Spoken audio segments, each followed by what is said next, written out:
Hey guys, welcome back to another video. आज हम पढ़ेंगे हिंदी का प्रथम अध्याय, हिंदी का विकास क्रम। तो चैनल पर नए हो तो यार सब्सक्राइब कर लो। शायद नए होंगे क्योंकि चैनल ही नया है तो कहने की ज़रूरत नहीं, और शेयर कर देना इसको ज़रूर है। तो चलते हैं, आपका टाइम वेस्ट ना करते हुए।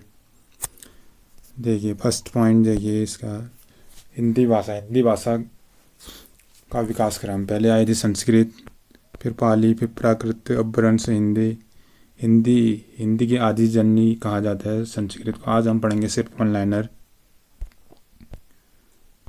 ऐसे इनका विकास हुआ। और हिंदी की लिपि है देवनागरी लिपि का अगर हम विकास देखें तो पहले आती है ब्राह्मी। पहले ब्राह्मी आएगी हमारी, उसके बाद आएगी गुप्त लिपि, उसके बाद आएगी नागरी लिपि, एंड देन आएगी हमारी देवनागरी लिपि। फिर उसके बाद आती है हमारी देवनागरी लिपि का प्रथम उल्लेख गुजरात में मिलता था। ये पिछले सचिवालय रक्षक के उसमें पेपर में आया भी था, जय भट्टे के शिलालेख में, तो वही माना जाता है और वो राइट आंसर भी था। आगे जो उनकी बोलियां हैं उनकी देखते हैं। स्वरसैनी में आती है हमारी पश्चिमी हिंदी, राजस्थानी, गुजराती, ये हमारी स्वरसैनी के अंदर आई। आगे आते हैं अर्धमागधी। ये अर्धमागधी यहाँ पे गलत लिखा गया है, ऐसे नहीं होता अर्धमागधी, अर्धमागधी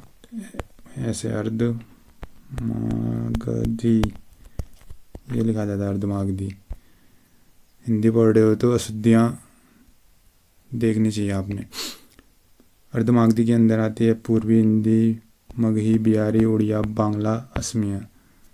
और खस के अंदर आती है हमारी पहाड़ी स्वरसैनी। ब्राचड़ में एक बिंदु भी रहेगा। ब्राचड़ में आती है हमारी पंजाबी, और महाराष्ट्री को तो आप रिलेट कर सकते हो वैसे भी नाम से ही। हिंदी को 14 सितंबर 1949 ईस्वी को संवैधानिक रूप का दर्जा मिला था। तभी 14 सितंबर को हम हिंदी दिवस मनाते हैं, और 10 जनवरी को अंतर्राष्ट्रीय हिंदी दिवस, क्योंकि 10 जनवरी 1975 को विश्व हिंदी सम्मेलन हुआ था नागपुर में। चलिए हिंदी भाषा से रिलेटेड हमारे संविधान में अनुच्छेद 343 से 351 तक है। अनुच्छेद 343 को में बताया गया है कि संघ की भाषा हमारी हिंदी रहेगी, और अनुच्छेद 348 में बताया गया है कि SC सुप्रीम कोर्ट और हाई कोर्ट की जो भाषा रहेगी वो भी हिंदी रहेगी। अनुच्छेद 351 में बताया गया है कि हिंदी का प्रचार प्रसार से संबंधित है हमारा अनुच्छेद 351। चलिए आगे देखते हैं। अब देखते हैं हमारे देश में बोली जाती हैं बोलियाँ, उनको अलग अलग कैटेगरी में रखा जाता है। जैसे हमारी राजस्थानी के अंदर आती है मारवाड़ी, हमारी पूर्वी पश्चिमी हिंदी के अंदर आती है। जयपुरी व डुडांडी हमारी पूर्वी राजस्थानी के अंदर, मेवाती उत्तरी राजस्थानी के अंदर, और मालवी ये आती है हमारे दक्षिणी राजस्थानी के अंदर। और पश्चिमी हिंदी में आती है हमारी कोरवी या खड़ी बोली भी बोलते हैं उसको, बांगरू या हरियाणवी, ब्रजभाषा, बुंदेली, कनौजी। वैसे पूर्वी हिंदी के अंदर आती है हमारी अवधी, बघेली, छत्तीसगढ़ी, बिहारी के अंदर भोजपुरी, मगही, मैथिली, पहाड़ी के अंदर जो यहाँ हमारे कुमाऊँ, गढ़वाली, ये सब आते हैं।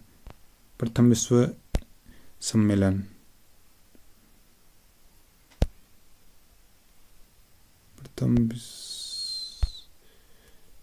देखिए अब प्रथम हिंदी सम्मेलन हमारा हुआ था नागपुर में 1975 को। दूसरा पोर्ट लुइस मॉरिशस में। ज़्यादातर विश्व हिंदी सम्मेलन या तो भारत में होते हैं या मॉरिशस में होते हैं, पोर्ट लुइस में ही होते हैं।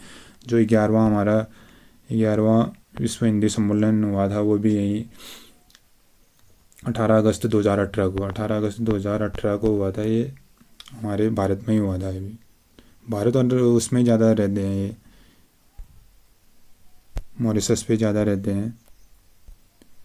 संविधान के भाग 17 में इसका प्रावधान है हिंदी भाषा से रिलेटेड हमारा संविधान के भाग 17 में अनुच्छेद 343 से 351 तक, ये तो हमने पढ़ लिया है। आगे देखते हैं। संघ की राजभाषा लिपि देवनागरी घोषित होगी, ये तो पता ही हमें। तेलुगु को इटालियन ऑफ द ईस्ट, ये पॉइंट आप नोट कर लीजिए, इटालियन ऑफ द ईस्ट कहा जाता है तेलुगु भाषा को। पंजाबी तो गुरुमुखी में लिखी जाती है, आपको पता ही है। राजभाषा आयोग का गठन 1955 में बीजी खेर ने किया था। ये मैंने कल आप सुबह ही दी थी जो वीडियो हमारे MCQ वाली कनिष्ठ सहायक की, उसमें बताया था मैंने, उसमें भी दिया था ये क्वेश्चन। संविधान की 8वीं सूची, ये अष्टम संस्कृत का आ गया, कोई नहीं, ठीक है। संविधान की 8वीं सूची में 12 भाषाएं पेश करते हैं, जबकि पहले इसमें 14 ही भाषाएं थी।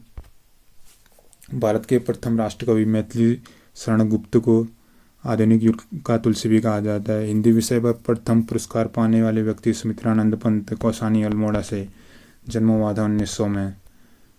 1968 में चिदम्बरा के लिए ज्ञानपीठ पुरस्कार, ये तो हमें पढ़ना ही है भाई, सुमित्रानंद पंत जी का तो पढ़ना ही पड़ेगा। आगे चलते हैं। आधुनिक युग की मीरा के रूप में महादेवी वर्मा को जाना जाता है। भारतीय आत्मा के रूप में माखनलाल चतुर्वेदी को जाना जाता है। संस्कृत व्याकरण के जनक पाणिनि थे, सही है। संसार का सबसे बड़ा महाकाव्य महाभारत को कहा जाता है। महाभारत की रचना वेद व्यास ने की थी। आगे देखते हैं। विश्व का आदि महाकाव्य रामायण, और रामायण को आदि कवि वाल्मीकि कहा जाता है, कि रामायण की रचना वाल्मीकि ने की थी। रामायण तो मूलतः संस्कृत भाषा में है, रामचरितमानस अवधि में है। रामायण का ही दूसरा रूप ये रामचरितमानस भी है, जो कि तुलसीदास जी ने लिखी थी अवधि भाषा में। हिंदी का सबसे बड़ा महाकाव्य पृथ्वीराज रासो मैंने कल ही सुबह वाले में दिया था आपको, पृथ्वीराज रासो के बारे में। इनके लेखक का नाम दिया था आपको, चंद्रबरदाई, आपको याद हो गया होगा। निम्न हिंदी का बड़ा महाकाव्य पृथ्वीराज है, ठीक है। ये तो महाभारत के रचिया, वो भी ठीक।